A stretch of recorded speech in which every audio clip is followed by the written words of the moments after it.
Happy International Women's Day. Thank you so much, Dr. Chris Chapple, for being here for a special session. We're having 2 days of wisdom relay, having our advisors, ambassadors all over the world joining us to share their wisdom with us and that empowers women and children in India. So your participation is really helping many scholarships and microloans. We had a beautiful meeting with seven scholars this morning, women who beat all odds and doing great things. So we're very inspired. And today, Dr. Chapel is going to talk about the topic is embodied ecology, yoga, and Mother Earth. And he's written this book, Embodied Ecology, Yoga, and Environment. Please pick up and read. You learn a lot. So, first of all, I'd like to make a little introduction. Christopher Keith Chapel is Doshi Professor of Indic and Comparative Theology and founding director of the Masters of Arts in Yoga Studies at Loyola Marymount University in Los Angeles.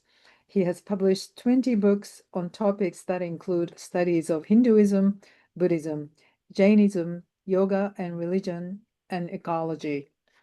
And as I said, in this book, I just wanted to read quickly why I wanted to ask him to talk about this topic today.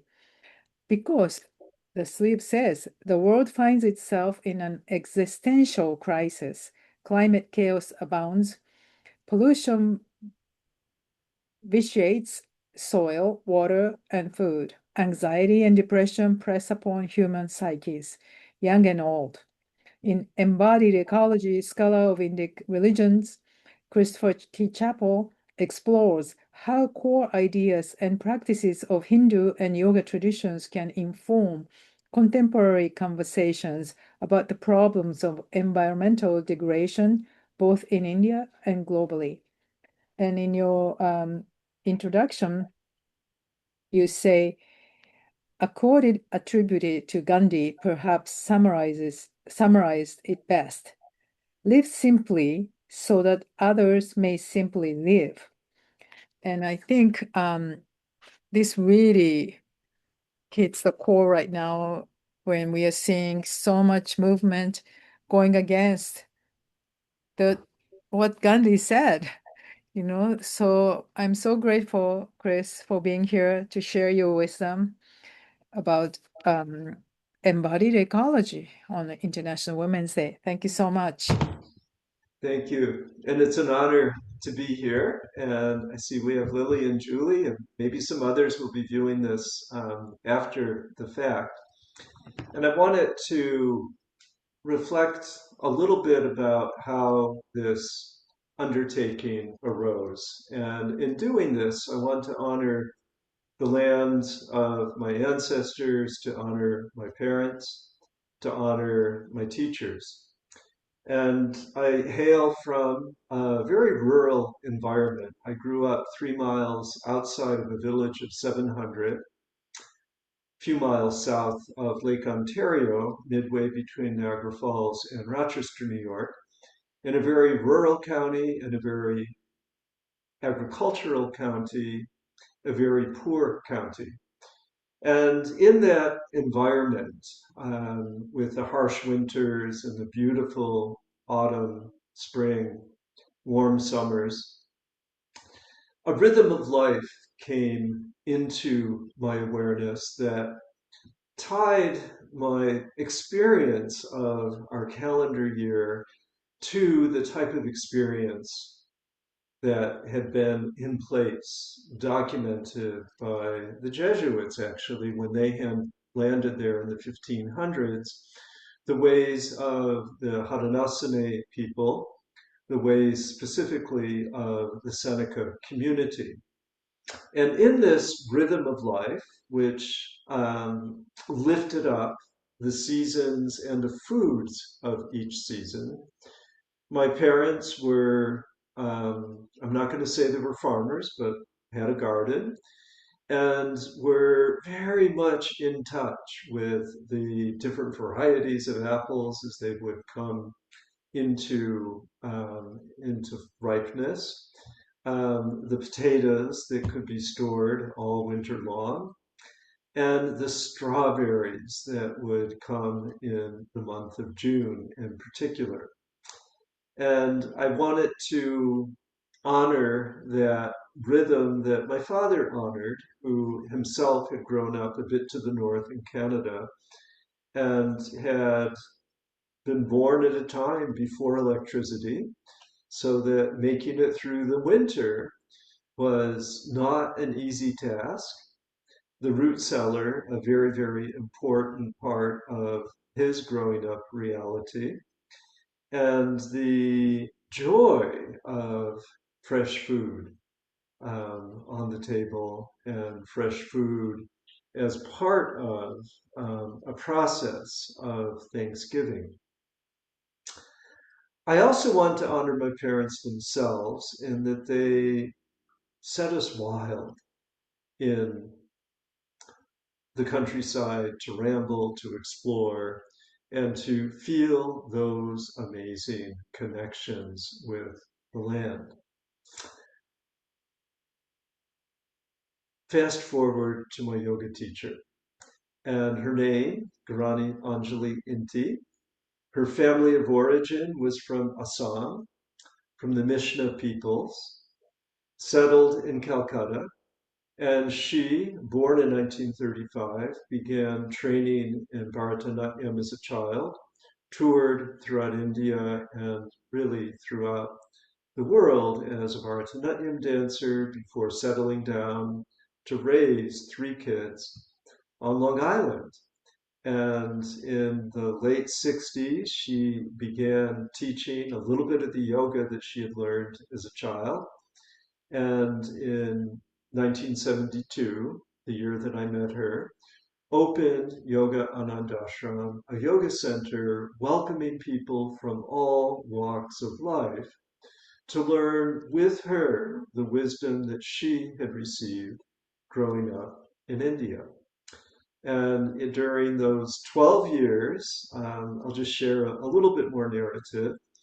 Part of my work there for 6 of those years was to serve as pujari, to serve as the organizer of the ritual rhythms that had been put in place by Garani Anjali, including the celebration of the four seasons, including the celebration of the goddess. And I want to explain the goddess before I share a few images of the project that arose out of this work of the heart. And the goddess in India is everywhere. All manifest reality, including the computers, the phones, the structures in which we dwell, all of them are given to us by the beneficence and the munificence of Mother Earth. And she has many, many names, takes many, many forms. Philosophically, she takes a form called Prakriti. And I have a dear friend, former student, philosopher at the University of San Francisco, that translates this word so beautifully as well as accurately as procreativity. And Prakriti comes from the verb root, two verb roots, kurt, to delineate, to cut, and kur, action, prefixed by pra, which means to go forth, to delineate and to create and to make things forward into the world. So procreativity, prakriti. That's the philosophical goddess. Now, some of the names of the goddess. One, from the Rig Veda, 3,500 years ago, is Prithvi. And Guru Ma wrote a song, Prithvi Maya for me to hold, with my strength to grip and behold the many mysteries of life untold. So Prithvi, the stuff of soil, the stuff of mountains, the stuff of the rocks and the forests. Prithvi, Mother Earth. And she also, in that form, has a name, Bhu Devi. Bhu, that's the being of the earth, Devi, goddess. And that song, Prithvi Maya for me to hold, includes all of these manifestations of earth, including water, fire, air, and space. Jal rushes to the call of Prithvi, quenches and releases all to be in the precious flow of Satguru in me. And then Agni. Agni, the heat of God in my veins, burns the illusion in my mind and purifies this body that is mine. And through our tapas, through our yoga practice, through our yoga asana, through our yoga pranayama, Lisa will be leading a little bit later in the sessions today. That heat lets us feel our aliveness, to feel that intimacy with Mother Earth. Vayu, who's your body and my body, the many bodies of the night and the day, moving to the rhythm of the breath. And here we see this continuing theme of what's outside is inside. The wind, and I know there's Santa Ana's in California right now. We have beautiful still weather here near Lake Erie. That wind is inseparable, gives us the gift of life, the gift of our own breath, our own prana. And then Akash, mighty space, like my mother's womb, great protector and upholder of the truth, guiding us to that immortal shore. So there we have the 5 manifestations of the goddess. Earth, Prithvi, Jal, water, Agni, fire, Vayu, air, and Akash, space. She also has, through that name Bhudevi, a reminder for us that our very existence, our very being, our Bhu, resides and relies upon her presence. Now, I'm going to talk about 3 different forms through which she gains universal recognition. And the first form, which again, we're having something of a lecture here, is her form as Saraswati. And you've seen this form. She holds a veena in one hand. She holds a book in another hand. She holds a protecting item in another hand. And she holds her rosary, her prayer beads, her mala. And that form of Saraswati as the goddess of culture, the goddess of music, the goddess of learning, is a wonderful reminder that whenever we ourselves enter into a space of refinement, we are guarding and honoring the presence of the Mother. Second, Lakshmi. the goddess of wealth, the goddess who allows that flourishing of human comfort, of human beauty, and of human ease.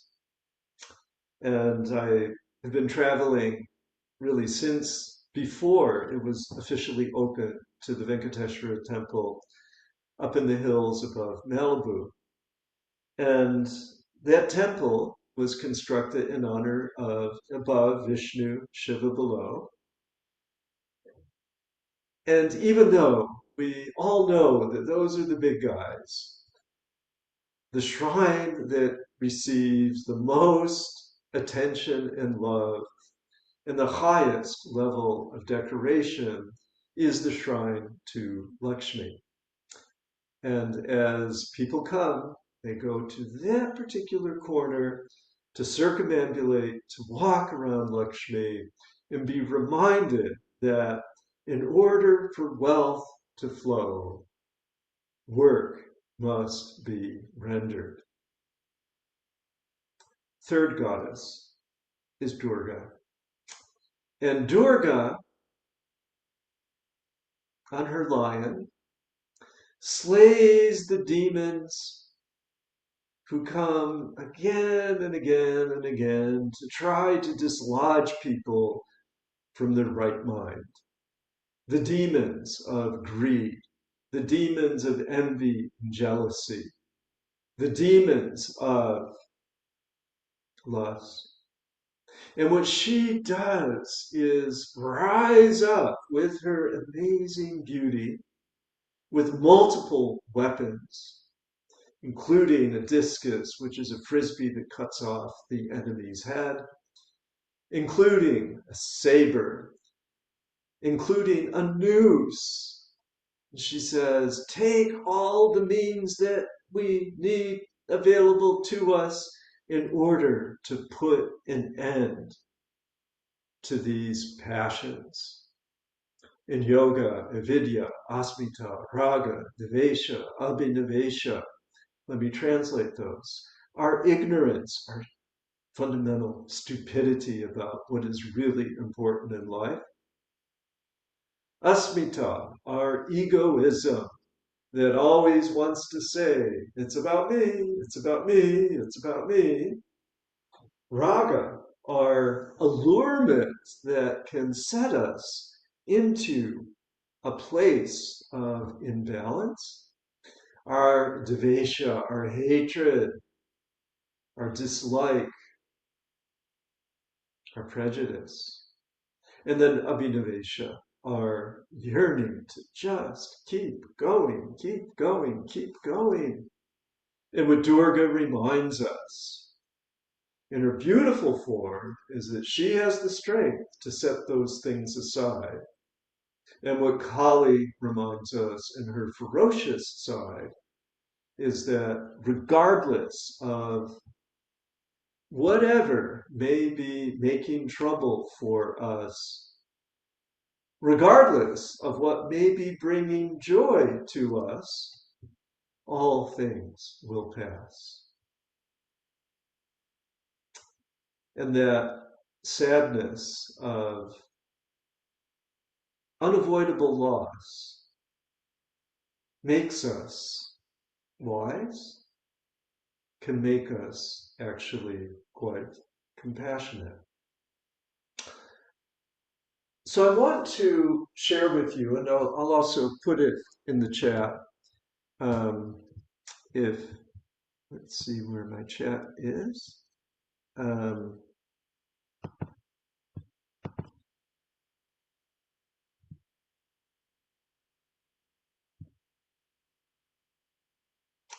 okay, cannot find in the chat. So what I'm going to do is to say something slowly and invite you to phonetically jot it down. And it is the Devi Mantra. And in the Skanda Purana, there is a text called the Devi Mahatmya.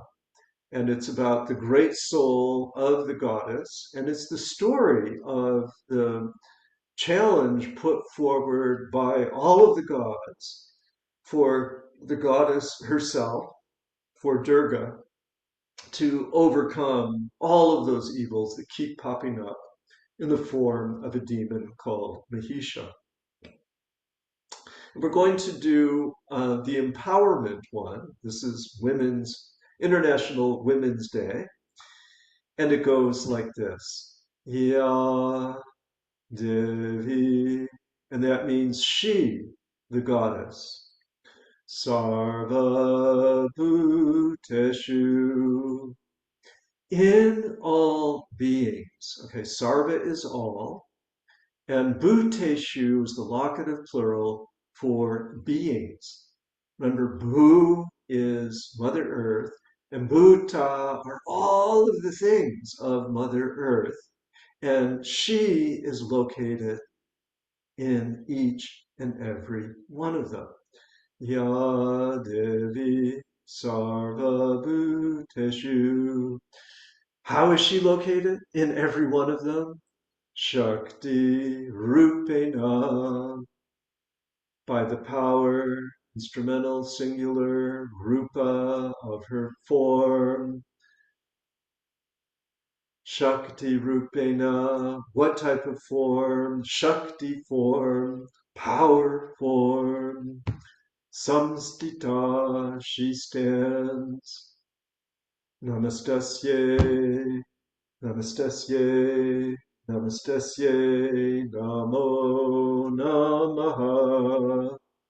Now, Namastasyai. Okay? If you see a woman, you can say Namaste. But if you want to honor the goddess in that woman, you say Namastasyai, because there's a way of giving reverence to that divine force, and that is to alter that word a little bit. And it becomes the dative feminine, offering that acknowledgement, that bowing to that form of the goddess. So I'll do it a couple of more times. Ya Devi Sarva Bhuteshu Shakti Rupena Samstita Namastasyai, Namastasyai, Namastasyai, Namo Namaha. Once more, and I'll say the words again. Ah, yes, she, the goddess, in all beings, through the power of her form, standing there. Let's honor her. Let's honor her. Let's honor her. She resides within each and every one of us. Ya Devi Sarva Bhuteshu Shakti Rupena Samstita Namastasyai, Namastasyai, Namastasyai, Namo Namaha. I'm going to share some images from a book that I did some years ago called In Praise of Mother Earth. And in this book, the oldest recorded Veda about Bhudevi, about Prithvi, is sung forth. And my colleague O.P. Dwivedi from University of Guelph in Canada and I worked matching images from around the world with the translation of this hymn that's probably more than 3,000 years old. And in this wonderful assemblage of images from all over the world, including our beloved California Yosemite, we see, and I'll read just the first verse, and then we'll look at some of these images. Satyam Berhadirtamugram Diksha Tapo Brahma Yajnaha Prithivim Darayanti Sano Bhutasya Bhavasyasya Patyurnam Lokam Prithivinaha Kurnotu. All these qualities of the goddess: truth, strength, artistry, ferocity, dedication, fervor, effulgence, and sacrifice are the attributes among human beings that sustain the earth. Drawing upon Mother Earth's feminine power, these attributes have been and continue to be all with us. May the World Mother provide us with a wide and limitless domain for our livelihood. And the Himalayas, I'll be traveling there on Wednesday, going to Rishikesh. And depending upon the route that we take, we might be going straight over those Himalayas. And I'm really looking forward to the journey. And as above, so below, we see this beautiful human settlement replicating and echoing the grandeur of the mountains, the earth adorned with many hills, plains, and slopes. We labor upon the earth for our food. And again, this is Himalayan harvest of wheat. And upon the earth, so many waters, so many animals, so much grandeur. And we head over to Europe, and this rolling hills, I think this is in Italy, or maybe Germany, but there's just this softening of the heart when we gaze upon a beautiful, productive agricultural landscape, as well as individual flowers. In Greece, on the pinnacles that rise up in those very, very rugged mountains, monks would take refuge and pray close to the heavens, looking down in the chasms below, and honor through their prayer life the magnificence to be found, and then all the way to the south to Antarctica. Yes, Mother Earth is there and gives forth that delightful manifestation of the penguin. In Africa, gives forth the beautiful, beautiful flamingos. And again, food, so sacred, so cherished, so beautifully bundled here to go to market. In China, the pagoda echoing that central pillar that connects earth and heaven. And the idea in Confucian thought is that the job of the human being is to allow settling into that balance point through the gift of the body given by mother and father to settle that connection point between heaven and earth.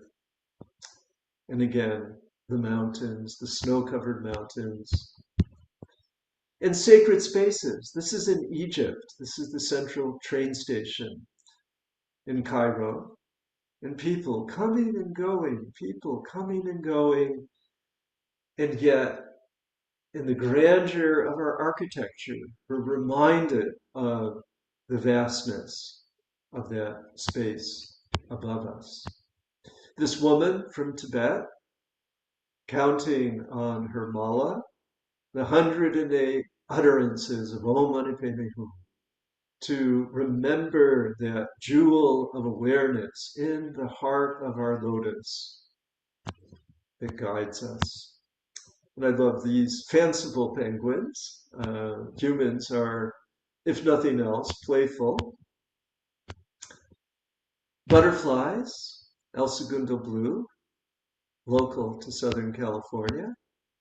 And the metaphor of the archer, I remember as a kid, we would just go out and play with bow and arrow.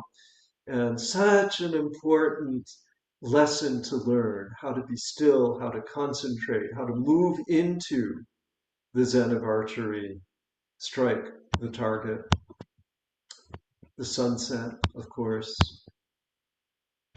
work. Again, we keep returning to work. And this is textile manufacture. Where do our textiles come from? We must always remember they are a gift of the earth, whether cotton woven or petroleum made into dacron, whatever it may be.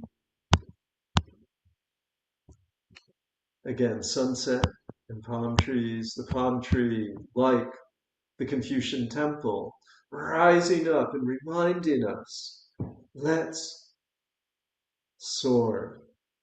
As Mary Poppins said, up to the stratosphere, let's go fly a kite. This hill is darkened in the Himalayas, and those of us who are in Southern California, we know what the darkened hillside means. And we know that Mother Earth gives, but we know that Mother Earth in the form of fire also takes. And my displaced friends, my now no more friends that lost homes, again, the Kali and the Durga.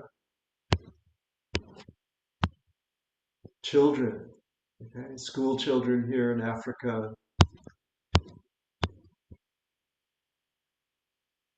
the amazing rice paddies of Nepal, the lotus that always brings a little bit of a glimmer that whatever we have, it comes up out of the muck and we can make it beautiful.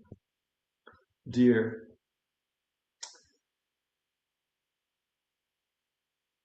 need I say more? I saw deer this morning and they just are so gentle and so majestic. Again, Yosemite. What a remarkable, remarkable expression of Mother Earth.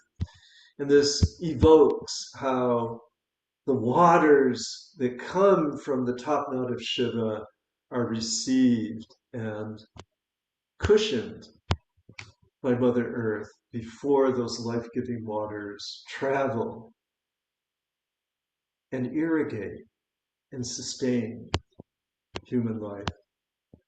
And again, kids, dirty faces in Nepal, Tibet, Tibetan, amazing bass. They're almost like saxophones, but such a reverberation that comes from this. These are monks, young monks of the Gelugpa lineage. Trekking in snow. I spent a fair amount of time in the shoveling snow earlier this year in Ohio. And the glaciers. Reminders of fires. Reminders of human creativity and the architecture that sort of can shape and define us and guide our presence within space. Wisdom of the elder and the simplicity of the bicycle. Nature takes interesting forms. And again, the beautiful fields to be found in Europe, the beautiful pagodas to be found in China, the beautiful glaciers to be found above this research station in Antarctica, and the rituals. This ritual of Brahmins placing offerings into the fire, which is the yoni, which is the feminine. And out of that fire, the warmth and the tapas, inspiring and sustaining and allowing the flourishing of life to continue. Back to Egypt and some of the beautiful places that include, again, over to India, colorful textiles, the vistas, the fields, lumber. What a gift of Mother Earth. We must respect and take care that we not exhaust this valuable, valuable resource and the resource of the daughter. International Day of the Woman, and I just became a grandfather of two granddaughters, one called Harper, the other called Julia, after my own mother. And I just love the gazing into the eyes that are coming into focus and showing us there will be a future. And then my daughter-in-law, both giving nurturance to their child in such a manner. What a beautiful thing. And the weaving of the spider's web as they manifest and send their filaments out into the world, who knows what they will create. Simplicity of the bicycle, the majesty of, in this case, the tiger, the silliness of the wildebeest, and the beauty of the crafting of things of the earth, including gold, to give honor and respect for perhaps the water to be carried in this beautiful container, and the magnificence of the human face, of a flying bird, of a performer getting ready to dance, no theater, Japan. The contrast between nuclear power and camel power,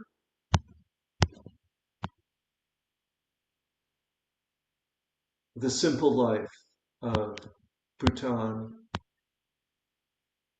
the magnificence of agricultural production, of foresting, of snow,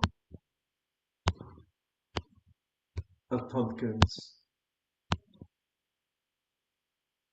of earth meeting the ocean. What a beautiful, beautiful space, of cattle, of our fellow primates, so many of them endangered. Again, the lily, the lotus.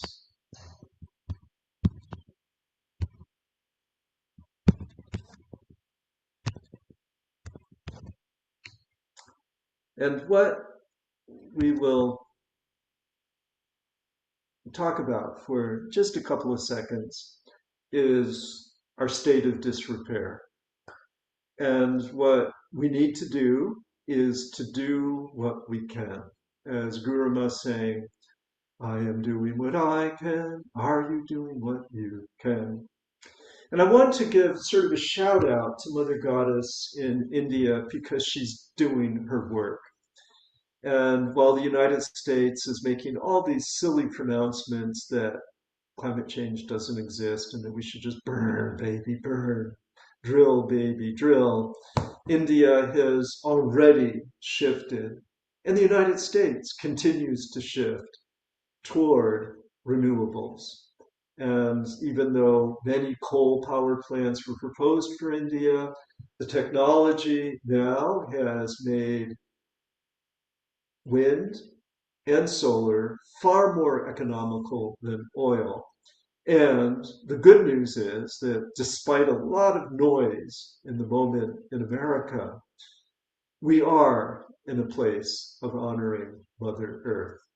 And when I travel, as I frequently do, as I'll be doing Wednesday, to India, and I take in the news continues to be good news.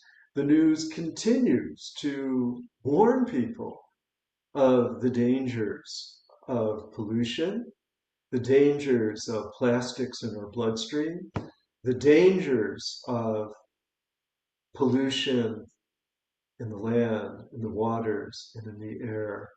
And although far from perfect, an intention has been set to bring us into greater harmony, greater respect, and we must stay the course.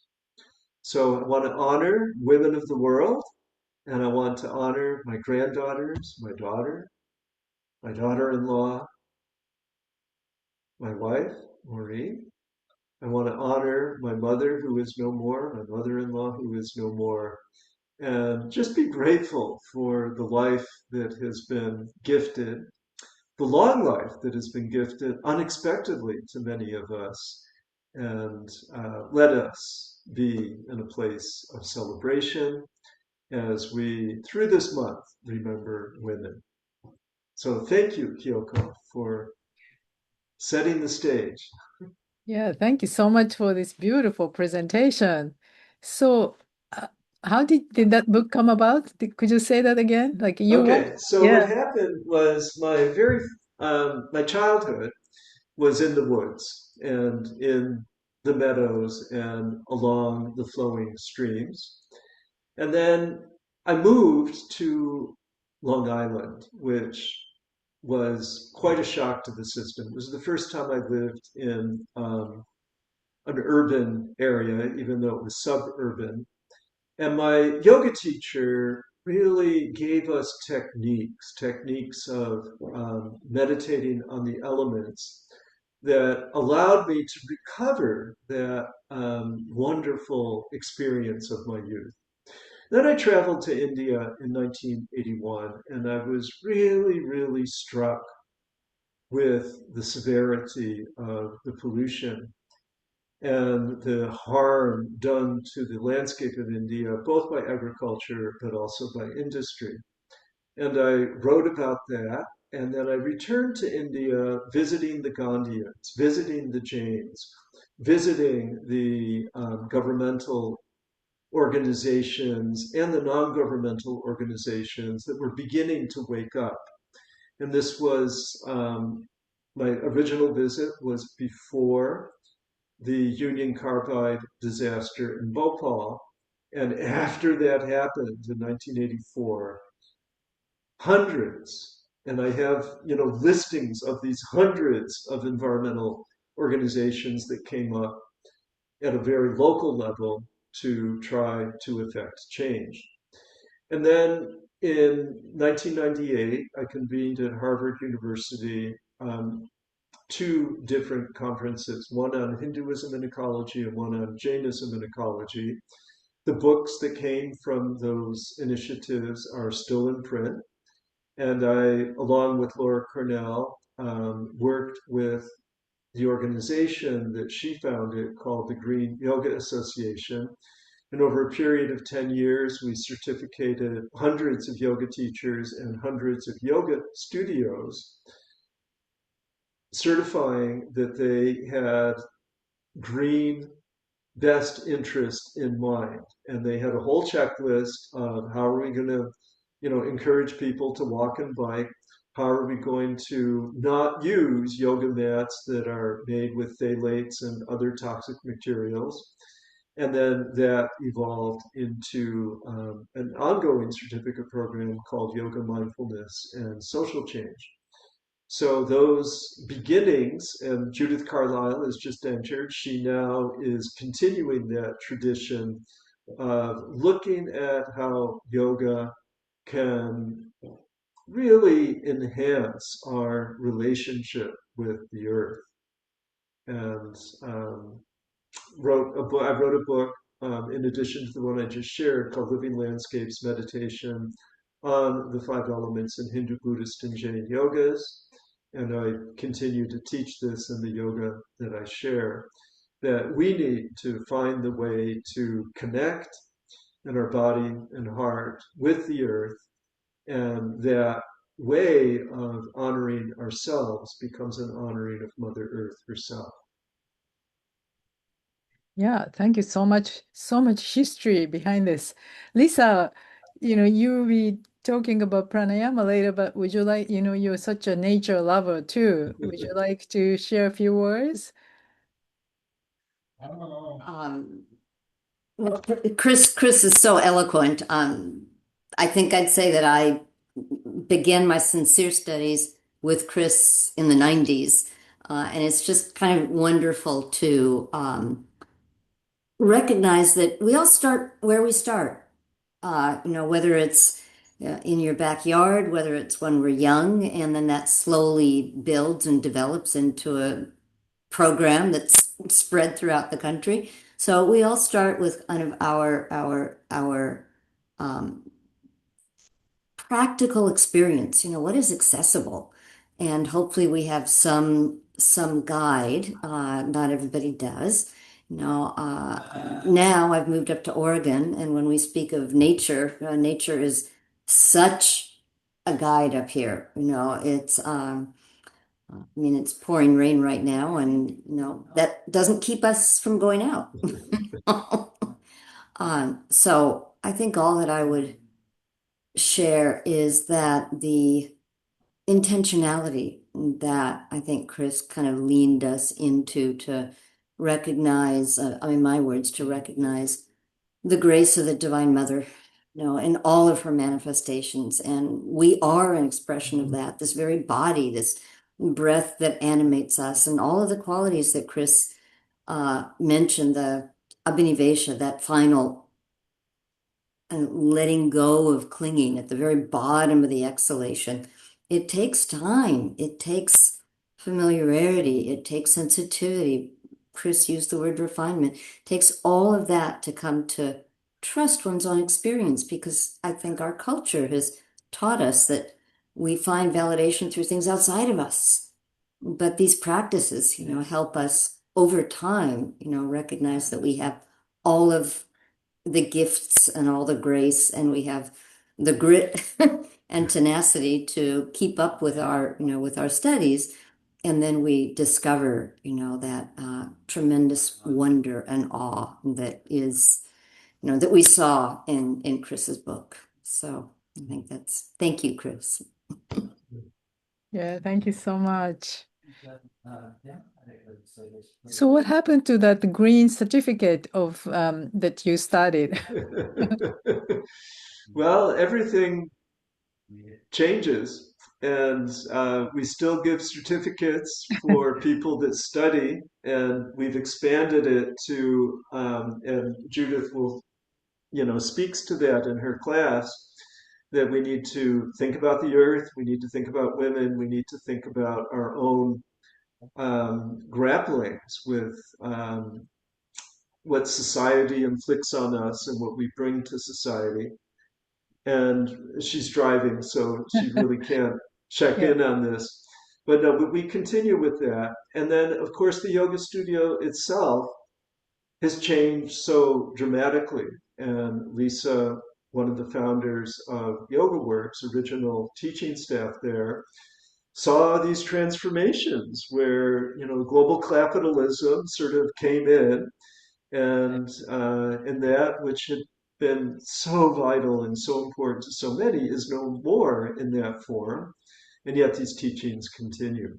But Yoga Work certainly was a partner in this quest to bring awareness to environmental issues. And one of the things that people sort of say is like, oh, yoga, it's all this, that, or the other thing.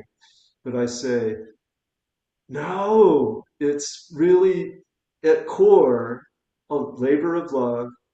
It's always in a spirit of service. And even though what may have been may be no more, the work continues. Yeah. Yeah. Thank you so much. Yeah, I'm so grateful that you took this time today in a busy grandparent responsibility Oh, day. she's so cute. She's so cute. She's only 5 weeks old and she's Oh, just finding her way through the senses. And three things: one, when's it time to eat? Two, change my diaper. Three, I want to go to sleep. So it's the best. yes, that's the best. It takes your mind away, right, from all the other Yeah, things. mind, And body, and yeah, heart. that's It's so right. simple. Yeah. Well, thank you so much again for being Thank here and you. sharing your very, very precious presentation and talk about nature. And thank you, Lisa, and everyone who's here. And we'll share this recording later. So thank you so much again. Yeah, Thank thanks, you. Judith. Judith gave us a beautiful lecture yesterday about social yoga and social Oh, change. very good. Very Hi, good. Lauren. Hi, Lauren. Would you Lauren. like to say a few words, Lauren? Just few minutes. Hmm, Not really. Okay. I was happy to listen, happy to be a student. Yeah. Thank you so much. Tell us where you are, Lauren. I'm in Malibu right now. Okay, good. And it must be high winds and a little bit hot and dry.